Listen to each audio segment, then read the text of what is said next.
The second in our series of webinars for promoting VeriXiv. So my name's Kelly. I'm a publisher at F1000.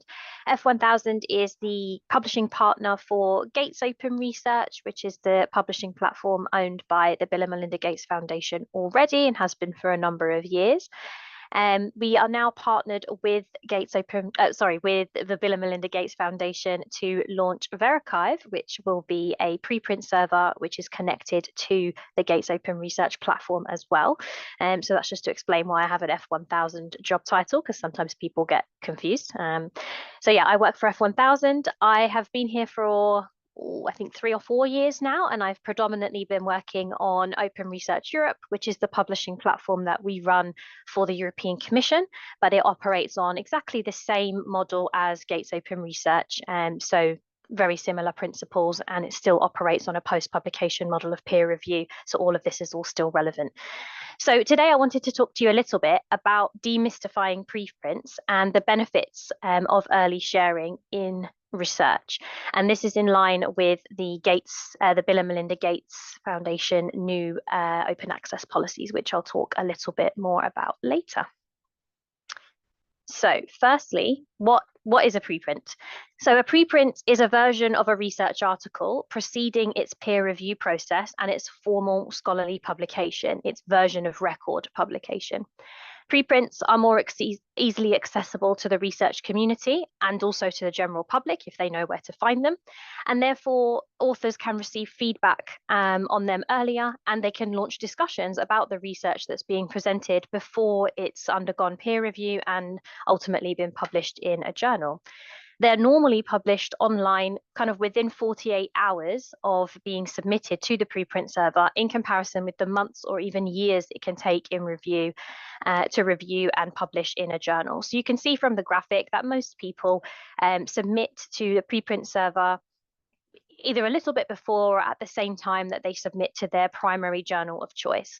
The preprint exists on that preprint server, and the community can already start discussing it, sharing feedback. A lot of them you can comment directly, or you can just get in touch directly with the author to start a conversation about that, kind of undergoing an informal open peer review in a sense.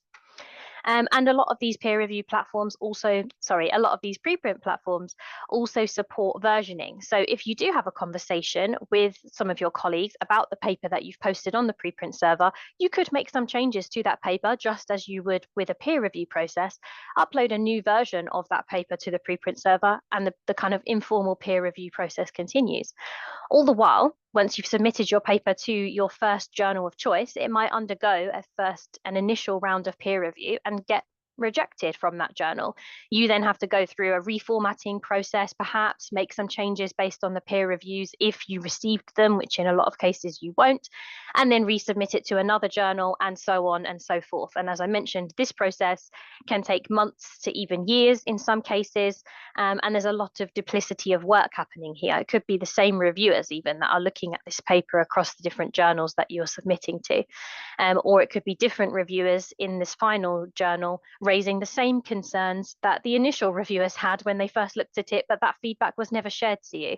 So the process of posting your preprint online and allowing this conversation to happen in the open and outside of the formal peer review process could help to alleviate this kind of duplicity of work that's happening in the peer review process and is contributing to the reviewer crisis that we're currently facing and have been for some years.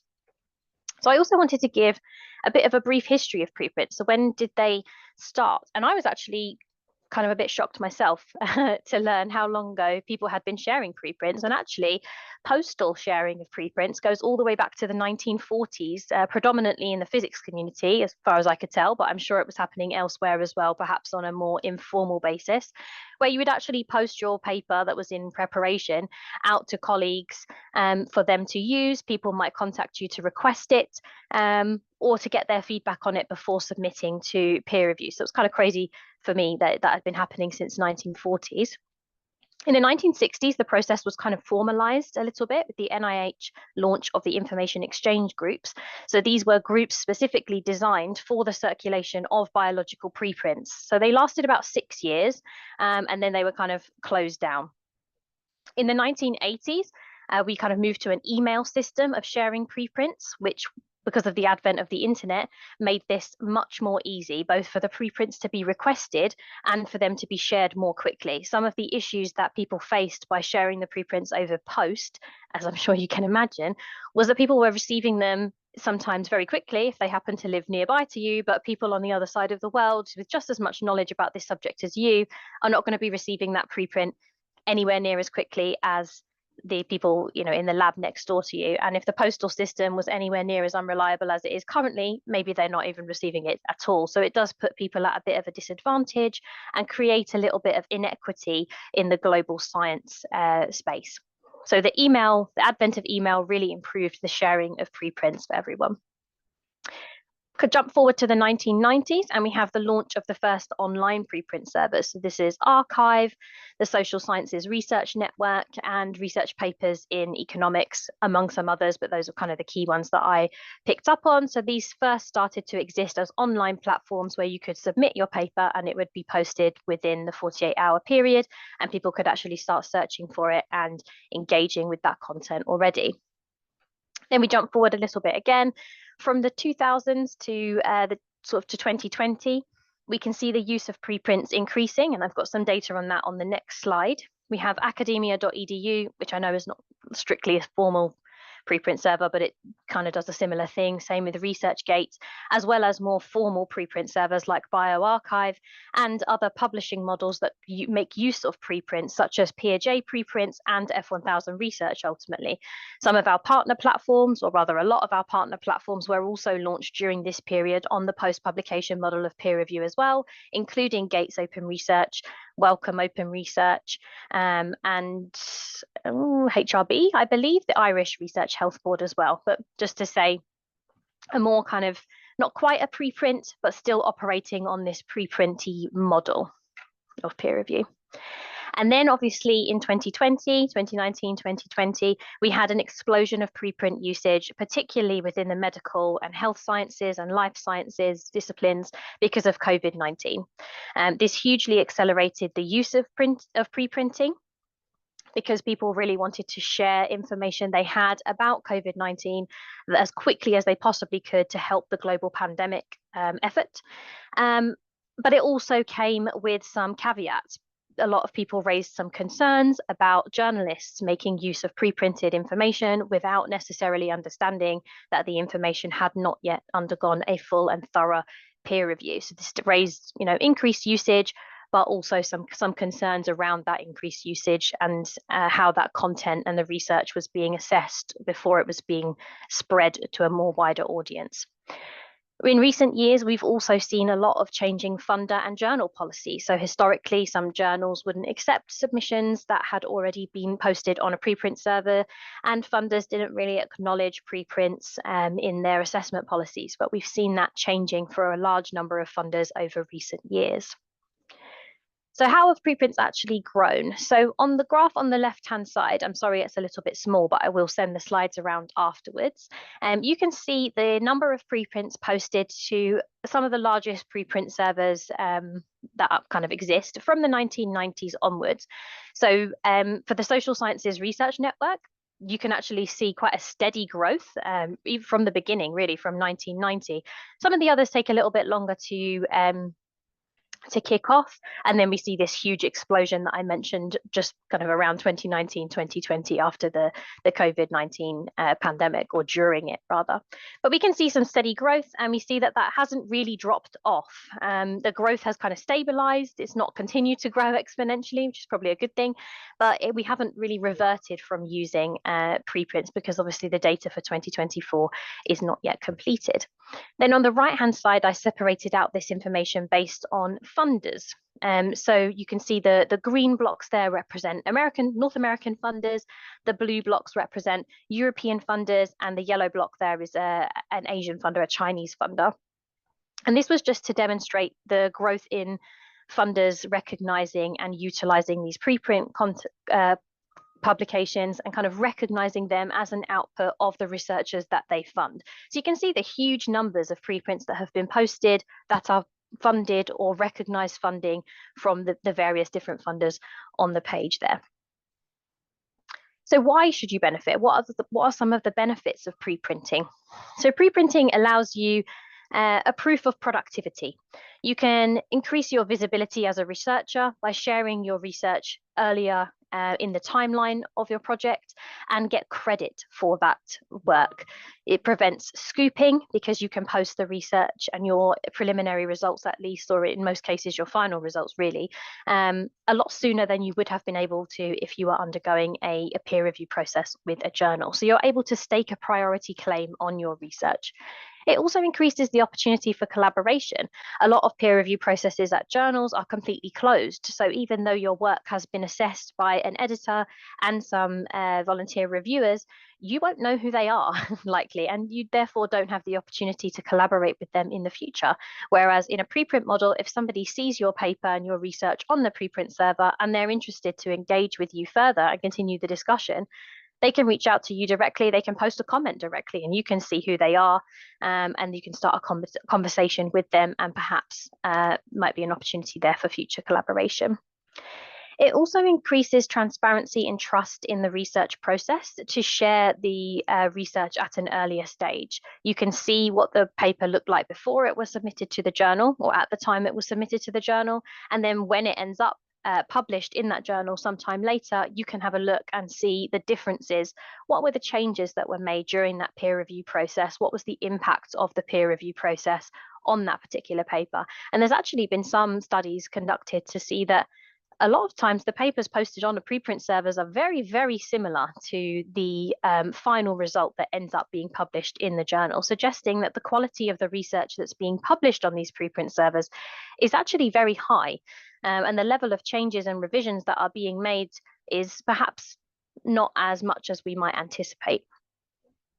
It also increases the reach and impact of the research by making it accessible, firstly, at an earlier time point, therefore it's available for longer, but also by removing any paywall barriers there might be to that research. Now, obviously, a lot of these barriers are removed by publishing in an open access journal, but there are still a lot of journals out there and a lot of researchers that are choosing to publish in subscription journals or journals that have a paywall or an embargo period. A lot of these will still allow you to post on a preprint server though. So that is a way that you can get around that and still be able to share your research in a more equitable way with a wider international research community. Finally, it also supports the open research agenda. As I mentioned earlier, a lot more funders and institutions are starting to recognize the impact and the impact of preprints and the work that goes into preprints, recognizing the author's contribution there at an earlier time point rather than just focusing on those final publications in journals. So you can fully support this open research agenda by engaging in preprinting your work. So, as I mentioned, with the advent of COVID and the rise of preprints around that time, there was numerous concerns raised around preprinting, and we're just going to talk through a couple of those now. So many people stated that their target peer-reviewed journal might not accept preprints. They're concerned that if they choose to preprint their article, that might prohibit them from publishing in the recognized journals. I think this has really changed over time. I think in the early days, this was very true. Journals didn't really know what to do with preprints. Was it a duplication of publication, which is not allowed? Would it be flagged as complete plagiarism because it exists somewhere else in the exact same form? But I think we've come a long way, especially with these very sort of well-known preprint servers at this point. It's very easy to see what is a preprint server and what is actually a peer-reviewed paper. So most of the journal policies nowadays would instead say that your paper cannot be undergoing peer review at another journal. It cannot be submitted to another peer review process and be submitted to their journal at the same time. But posting it on a preprint server is not enrolling it in a formal peer review process, and therefore does not conflict with those policies. If I post my preprint to a preprint server, it isn't attached to an impact factor or any other reliable measure of quality. So how will it be recognized in any way? That's true. Preprint servers don't have impact factors. They don't have impact factors. They do now have usage metrics.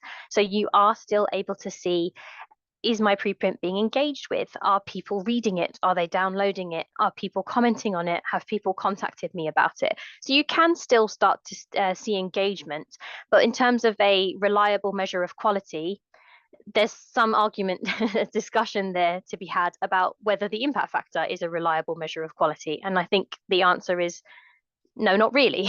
That's not what the impact factor was built for. It was not created to be a measure of quality for any one individual article. It's supposed to be an indicator of quality of a journal as a whole. But just because your paper was published in that particular journal doesn't necessarily mean that your research was of a higher quality than something published in another journal.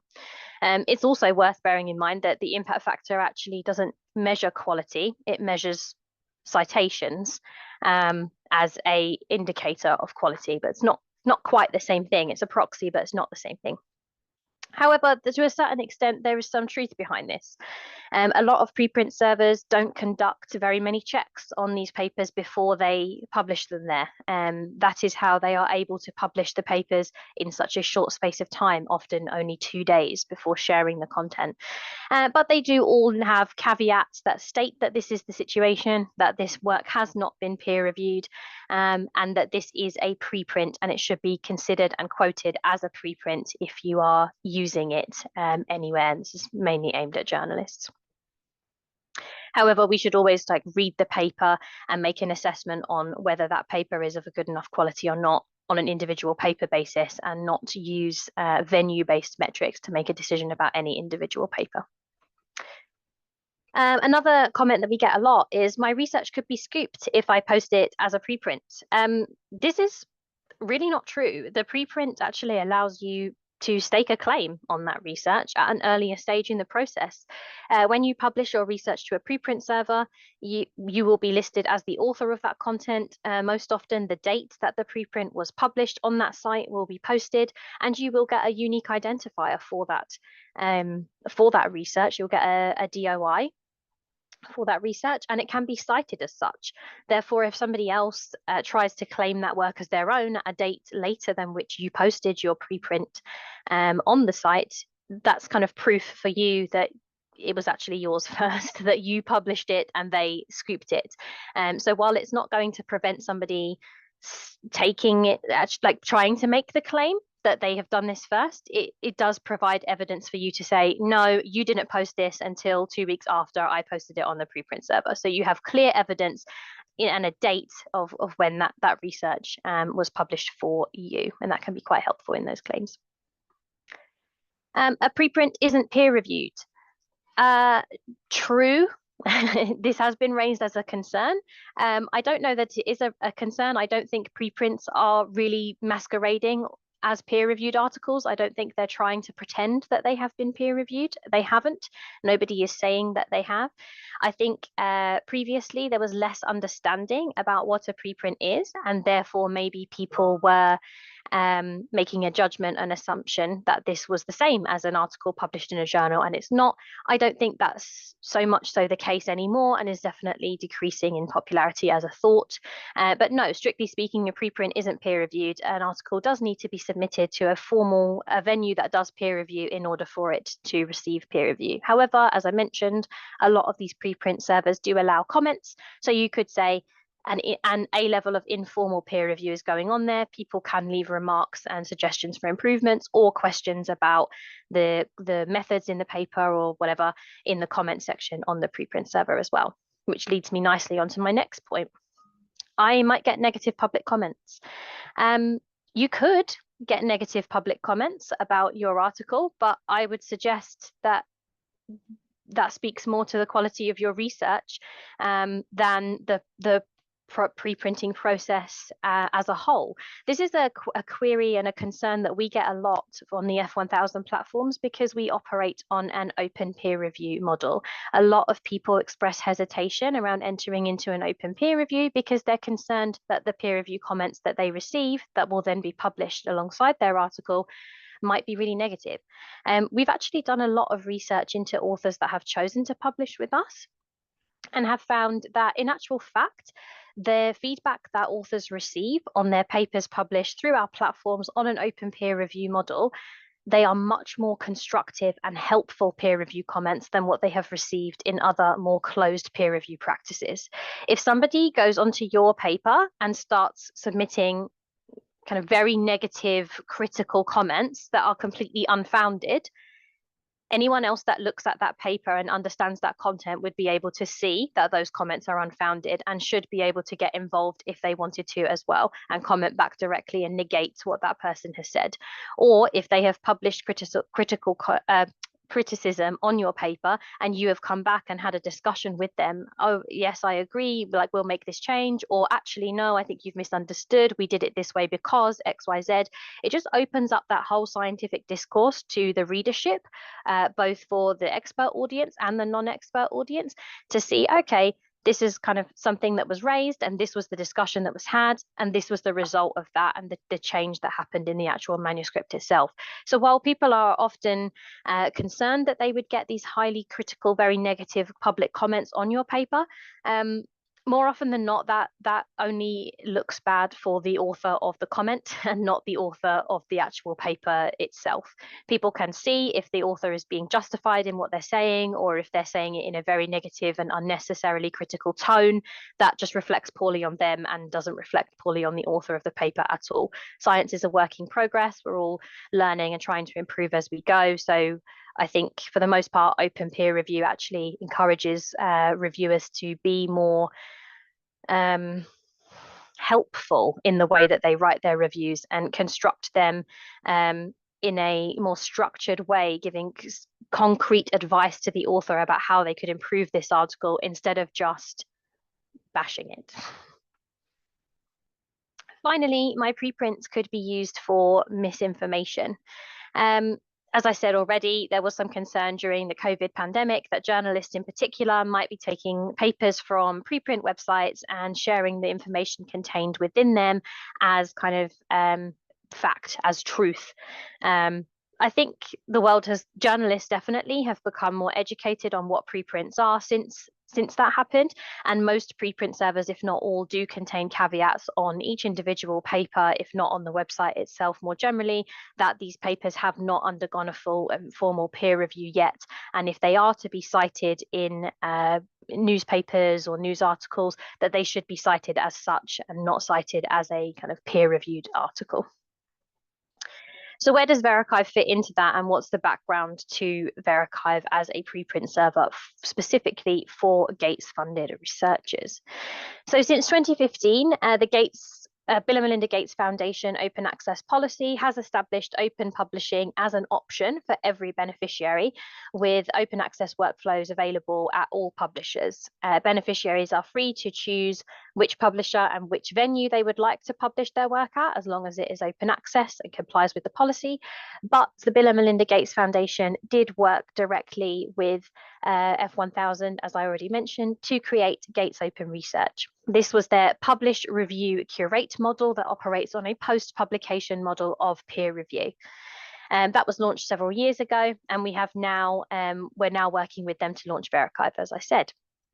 The Bill and Melinda Gates Foundation has also inspired and advocated for similar initiatives, including the Office for Science and Technology Policy Nelson Memo. They have contributed towards Coalition S and the Open Research Funders Group as well.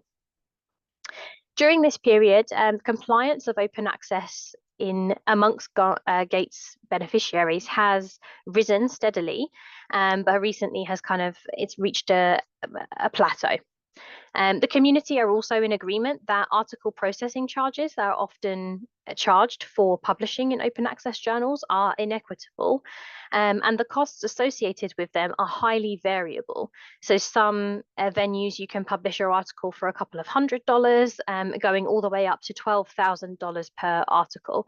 There isn't really a consensus about how much it actually costs to publish an article open access, and it's not equitable across the international science community. Some other comments about the open access policy to date is that the open access around the articles, compliance for that is very high, but compliance for open data availability actually lags significantly behind. And now the foundation believes that the publish, review, curate model is the cornerstone for preprints, but penetration to this as an alternative to traditional journals has been slow, and would benefit from a new curation of model for trust and verification, which is kind of where VeriXiv comes in. So just to underlie what the actual changes in the policy have been for the Bill and Melinda Gates Foundation, they are mandating from January 2025 that research must be made publicly available upon submission to a journal before any peer review has taken place in the form of a preprint.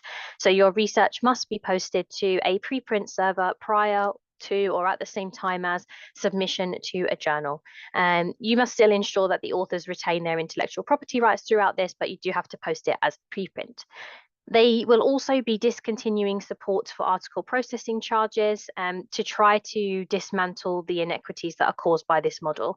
So they believe that by withdrawing funding for article processing charges, they can continue or kind of kickstart, really drive the conversation into finding a more equitable open access publishing ecosystem by channeling that additional money they'll have available into exploring new technology systems and new funding models for open access to increase the equity in the system.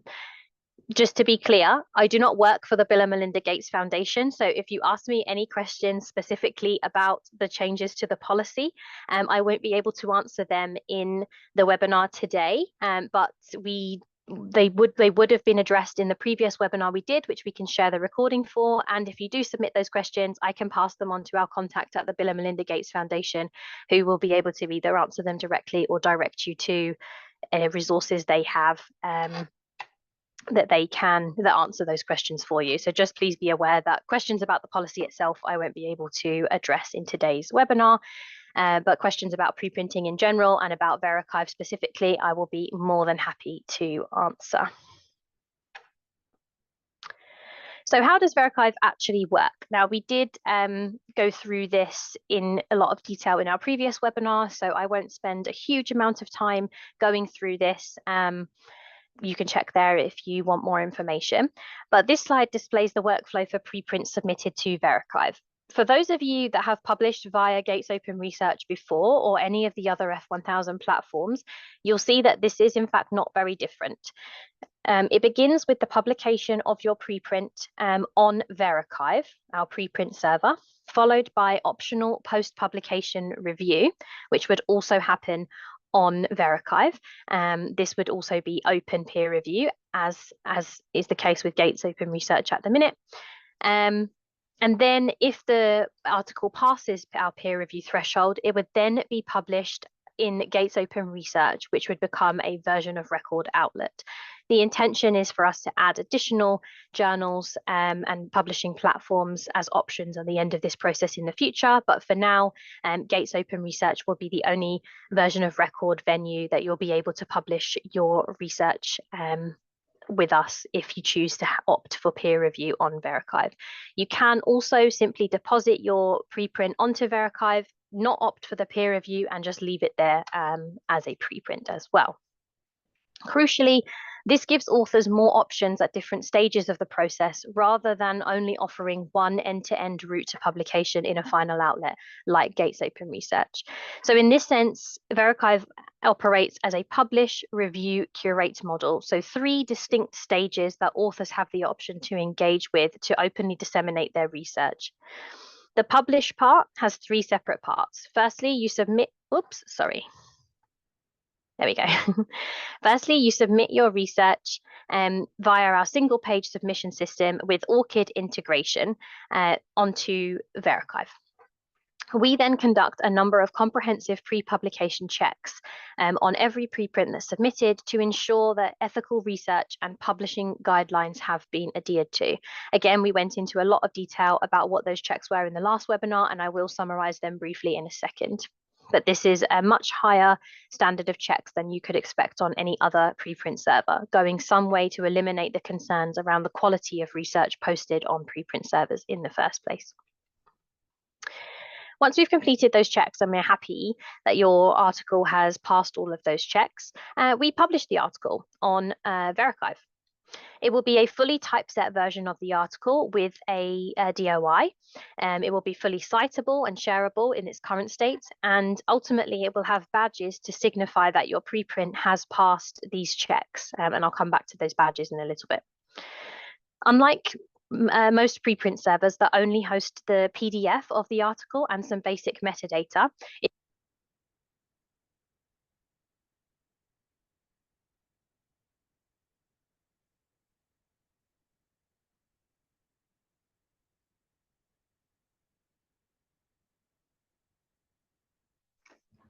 hello, Kat, can you hear me? I can hear you, yeah. Yeah. Okay. I don't know what happened. Went quiet for a moment, but I can see you having a little trouble. Sorry about that. Oh, okay, brilliant. Thank you. Sorry, everyone. That panicked me, but we're back on. I don't know why it did that, just to give me a heart attack, I think. Okay, where did I get to? So unlike most preprint servers, they only host just the PDF and some very basic metadata for your article. However, if you choose to publish your preprint on VeriXiv, it will be available in full XML, which makes it a lot more discoverable and searchable within search engines such as Google Scholar. It can also be immediately cited, as I mentioned. It gets a DOI, and it will be automatically indexed in Google Scholar. Yeah, so it's much more searchable and findable. Once the preprint has been published on VeriXiv, you as an author have a choice.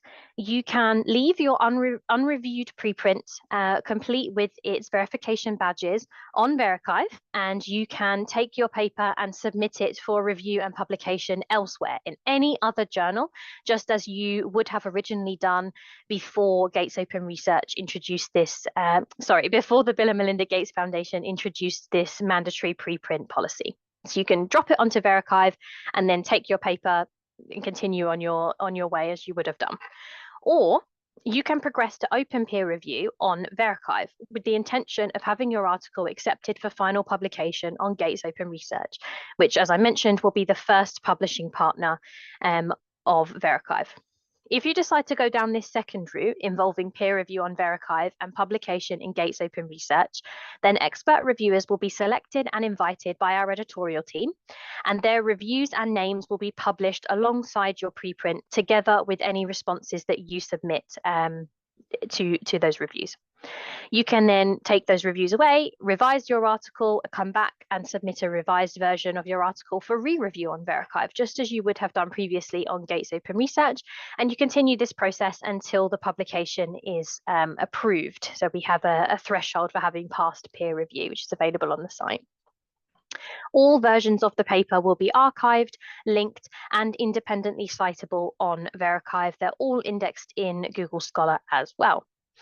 Finally, when your preprint has passed peer review, it will go on to be published on the final version of record venue at the minute, which is Gates Open Research, as the first partner of the platform. Over time, as I said, we would also like to introduce other publication venues, and you will have the option to publish your peer-reviewed manuscripts in your chosen venue, hence the curate section of this workflow. Your article will then be indexed in whatever databases and bibliographic databases where that journal or platform has been included, and the details of that can be found on the individual journal websites.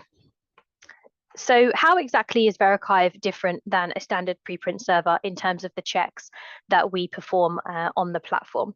So as I mentioned, most preprint servers will publish the article within kind of 48 hours of receiving it. It will likely take a little bit longer on VeriXiv, purely because we are conducting a much larger array of checks on that manuscript to give the content that is posted on VeriXiv a kind of more confident stamp of quality than what you might see on other preprint servers. So we will check a number of authorship criteria, that you have the right to publish this content. We will confirm your grant information, both the Gates grant that you've received, and we will ask you to acknowledge any other funding that you have received that contributed to this work. We also operate on the credit system to check which of the authors did what in the preparation of the manuscript and in actually carrying out the work. And we check to make sure that the authors are valid, that they are actual people, to try to combat the paper mill problems that we are having at the minute. Not we personally, but the industry. Secondly, we conduct a number of different checks into publishing ethics. So has a public harm assessment been carried out? Has there been ethical oversight? Any identifying information in the paper, has that been removed or de-identified as much as possible? Does the research have the appropriate consent requirements, and has this been declared? If it's a clinical trial, has it been registered in the appropriate database? We also conduct a number of research integrity checks on every single paper that is submitted. These include image manipulation. We'll check for inclusive language, make sure there's nothing controversial in there. We do a similarity check on every paper to make sure there's no cases of plagiarism. We check for competing interests of all of the authors and all the declared funding for the paper, that they have the right and appropriate permissions to be submitting and publishing this paper, and that generative AI has not been used inappropriately and has been acknowledged where it has been used. There will also be a number of optional checks that you can choose to go for should you wish to have an additional level of checks done to your paper. And these are all around open research. So we'll check that you have followed the appropriate reporting guidelines, where depending on the type of research that you're doing. We'll also check for the reproducibility of the methods. So has the method been described in enough detail that it could be repeated without kind of linking out to another paper, which links to another paper, which links to another paper, and you end up looking at a method from about 20 years ago. We'll also check that the underlying and any extended data has been deposited in an appropriate trusted repository as well, and that any underlying software and code has been shared, and that open source alternatives are being provided where possible. So those last little bit, those open research checks, they are not mandatory for publishing on VeriXiv, but they are mandatory for publishing on Gates Open Research. So should you choose to go through the open peer review on VeriXiv and ultimately publish your paper with Gates Open Research, you will be required to do those checks. If you just want to deposit your paper as a preprint on VeriXiv, you do not have to go for the checks, but you can opt in to receive them if you wish to, in the spirit of opening up the research. So finally, why should you engage with VeriXiv? So we talked earlier about some of the benefits of publishing your preprint, but there's some additional benefits that come with publishing that preprint specifically with VeriXiv, as opposed to some of the other preprint servers that exist out there. Firstly, you can opt in for streamlined publication in Gates Open Research and ensure that you're publishing in full compliance with your funder mandates. You'll have the full support of the F1000 editorial team to help you throughout the process of publishing your preprint and ultimately your paper on Gates Open Research should you wish to do so. You don't really get that level of support on a preprint server. If you wish to go for the open research checks as well, we can be on hand to support you with that. You can share your research more quickly by sharing it as a preprint, whilst maintaining that high quality checks and make sure that the ethics and integrity of your paper are being investigated, and you have that stamp of approval from us that you wouldn't get from another preprint server either, because we're going to have these badges on your paper. And then finally, you can support the open research agenda and promote the open early sharing of research throughout the research process. So there's just a few reasons why you should engage with VeriXiv alongside all of the benefits that come with preprinting your work anyway. So when we did the webinar last time, we had a lot of questions and we didn't have enough time to get through all of them. So I've tried to make sure I've left more than enough time for questions today. So at this point, I'll say thank you very much for your attention and open the floor to questions. I did just want to say before I finish, if you are interested in learning more about publishing your preprint with VeriXiv and or ultimately publishing your paper with Gates Open Research, either is fine, then you can scan this QR code on the screen now to book a meeting in with me to discuss your specific situation, what papers you're interested in, and we can get down into the nitty-gritty a little bit more than I'm able to do in a webinar.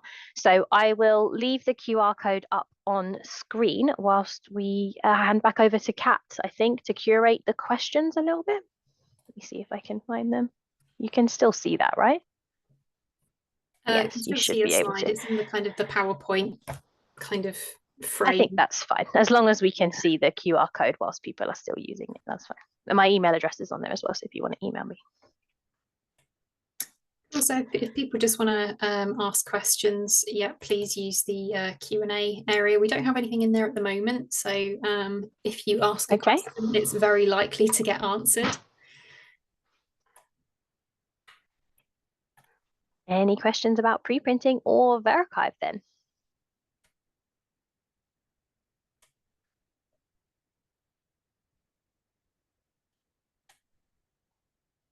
Nothing coming in? Nothing's coming in. Okay, well, maybe everyone's questions were answered from the huge number of questions we had last time. There is a question. Okay, go for it. So Katie asks, what do you tell researchers when they ask about blind peer review after posting a preprint? So we don't operate blind peer review on our platform. We operate on a fully open peer review model if you choose to opt in for peer review on VeriXiv. If you don't want to peer review on VeriXiv and you want to submit your paper to any other journal in the world, you absolutely can do that. Just leave it on VeriXiv as a preprint and you can submit your paper to another journal that may then run on blind peer review or anonymized peer review.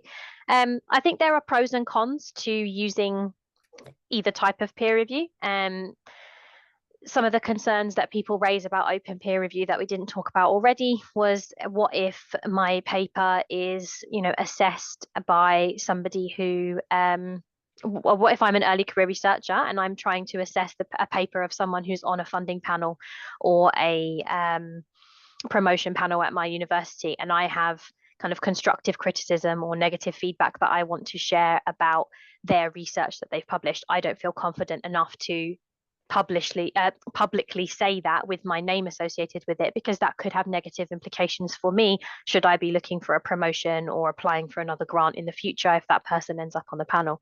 I think this is really sad. This shows a really sad state of affairs in the research assessment space at the minute, that people really feel like they are not safe to post their true opinion. What I would say is, on Gates Open Research and all the platforms that we offer, we do also offer co-reviewing as an option. So if you do feel a little bit unconfident, unsure about posting your honest feedback on any paper that we have, you can opt in to do it with a more senior colleague in your department or just another researcher that you work with. So it's not you standing alone saying this, you're saying this with somebody else to help kind of back you up a little bit in that response. The other thing I would say is other people can see it, right? Other people can see what you've stated. They can read the paper for themselves and come to their own conclusions about whether what you are saying is justified and reasonable in your request for change. Something else I just want to make absolutely clear is, although we do operate open peer review, we do check the peer review reports before they are published. So we do not let anybody publish anything that is unfounded. If somebody just submits a review that is one line long that just says this paper is rubbish, we're not going to be publishing that alongside your paper. That's not proper peer review. You can't just throw abuse at a paper or an author without actually justifying and explaining what your concerns and issues are with the paper that they've presented, and crucially, providing advice and guidance as to how they can improve their paper. I think the difficulty with the blind peer review or anonymized peer review, and the fact that it all happens behind closed doors, a lot of times you don't receive that feedback. You don't know what it was that got your paper rejected from that journal or that venue. And people are not, they're not forced to justify and explain their findings and their review of your paper, because only the editor is going to see it and make a decision. The author's not going to see it. In this situation, everybody can see it, so everyone can see if you are making unfounded claims about why this paper is or isn't what it says it is. So I don't know if that really answers the question, but feel free to give me a follow-up on that if not. Brilliant. I'll get on to the next question then, because we have had a handful more come in while you've been speaking. So the next question is there a time limit for publishing this way, so after the grant ends? I'm not sure if that's something that's within your remit or not, Kelly, but I'll hand it over to you anyway.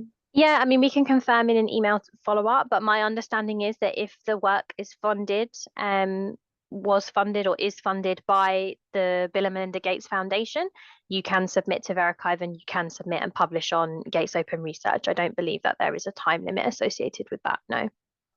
Brilliant. Oh, there we go, Ashley. Thank you. Perfect. So for anyone who couldn't see that, Ashley from the Bill and Melinda Gates Foundation has confirmed that that's correct. Thanks, Ashley. Next question is, will VeriXiv also be able to host research data, or will that have to be hosted on a separate repository? Great question. Yeah, so VeriXiv is not a data repository, neither is Gates Open Research. They are a preprint server and a soon to be a version of record publication venue, respectively. And we do have a wealth of information about how to share your data, the kind of format to put it in, how to prepare it, along with some recommendations of repositories that we suggest you share it in. And this could be an institutional repository, it could be a discipline specific repository. For some types of data, like genomic data, for instance, there are very niche specific repositories that are just for that type of data. So we have a huge amount of information on the website. I'll try and drop the link in the chat in a second to help you with that. But no, the data does not have to be hosted, or sorry, the data is not hosted within VeriXiv or Gates Open Research. It will need to be hosted in an appropriate data repository, and then the information about where that is should be provided in the data availability statement that goes inside the article that's then published on VeriXiv or Gates Open Research. Just to be perfectly clear, if you want to publish just a preprint on VeriXiv, you do not need to share your data. It's only if you want to go through to publication on Gates Open Research that you will then be asked to make your data FAIR, which is findable, accessible, interoperable, and reusable. And all the information about that is on the website. Brilliant. Okay, so next question is from Jeff, and it is, to clarify, is there a list of partner journals or platforms with VeriXiv available that can be opted into as part of the open peer review and publication process? So at the moment, the only version of record venue that you can choose to publish with, use your open peer review on VeriXiv and publish in ultimately is Gates Open Research.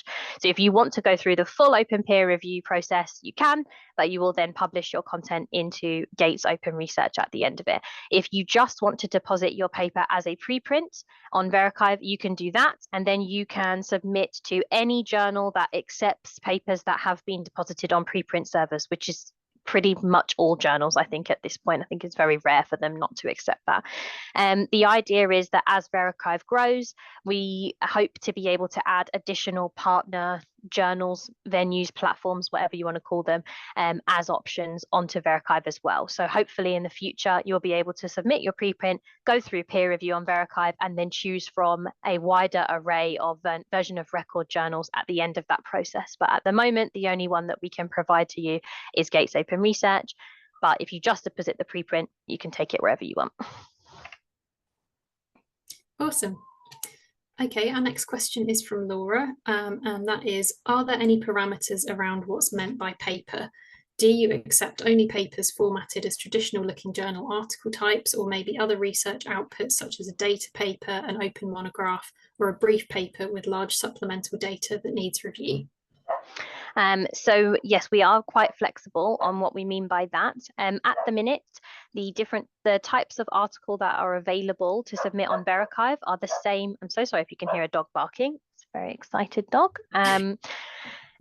Is all the article types that are available on Gates Open Research will be available on VeriXiv, and there is a possibility for us to expand that in the future as well, but for now it's all of the article types on Gates Open Research. So that ranges from a traditional journal article to a review article to a data note that was mentioned, a brief research report or a research note, an open letter as well. We really have quite a wide variety of different article types for different research outputs on there that I would recommend that you go and have a look at. So I will drop a link in the chat to all the different article types we have available as well. Brilliant. Okay, let's see. Okay, we've got another question here, which is the reviewers, for those who opt to do the peer review to Gates Open Research option, are selected and invited. Can you confirm that there's no fee for this process? There is no author-facing fees for any of this process. This whole process remains completely free to authors. All of the associated costs are picked up by the Bill and Melinda Gates Foundation. Great. And there was a second part to that question. If you don't opt for the peer review to Gates Open Research, can people still comment / review on the article as they wish? Yes, they are still able to add comments to the article. We do still monitor those comments as well. So again, we don't allow people to just come on there and say whatever they want. We check that they are providing some useful insight to the article. And we do also have some kind of quite basic author credibility type checks. So we ask that they are affiliated with an appropriate institution as well. Awesome. Okay, next question. So this one says, apologies if you mentioned this in the presentation, that's okay. But if we go through option 1 that you described, so to put the paper on VeriXiv and then submit to another journal, will Gates Foundation still pay for open access on other journals as they did before the change? Is that a policy question, or? Yeah, that is a policy question, but I think I can answer it. And given that Ashley is in the chat, she can probably back me up on this.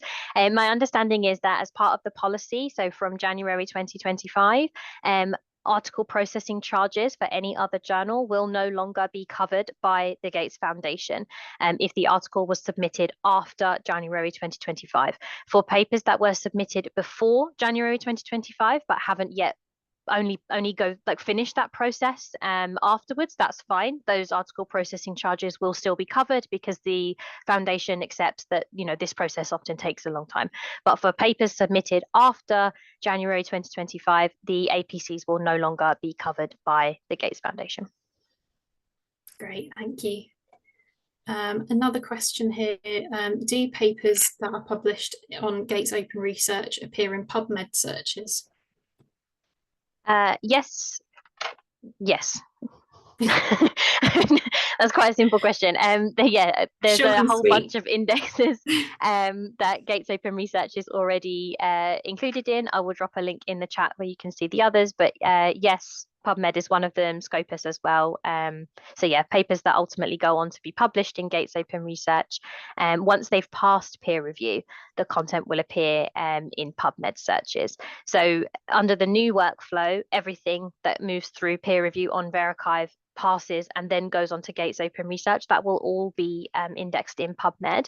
Under our previous model, where the papers that were still undergoing peer review were also published on Gates Open Research, they did not yet appear in PubMed. PubMed only indexes the content that has finished the peer review process and has passed the peer review process. So yeah, once it reaches that stage, yes, it would appear in PubMed and the other indexes that I mentioned on that page. Brilliant. Okay, we've got one more question here. So will the option for publication in Gates Open Research be available as soon as VeriXiv is launched in August, or not until 2025 when the new policy is in place, brackets, or another time? Yeah, so the option for publication in Gates Open Research is available now. If you wanted to submit to Gates Open Research, you can 100% come and do that already. If you want to wait and deposit your preprint first on VeriXiv and go through peer review there and then submit to have it published ultimately in Gates Open Research, then you can do that as soon as VeriXiv is launched in August. That's fine. This is all happening good 5 months or so ahead of when the policy is actually in place. Brilliant. Okie doke. I think there's only one more question that you haven't answered here, if you've got time for that, Kelly. Yeah, sure. Yeah. Will Gates Foundation consider preprints at the stage of evaluation of research proposals for a grant?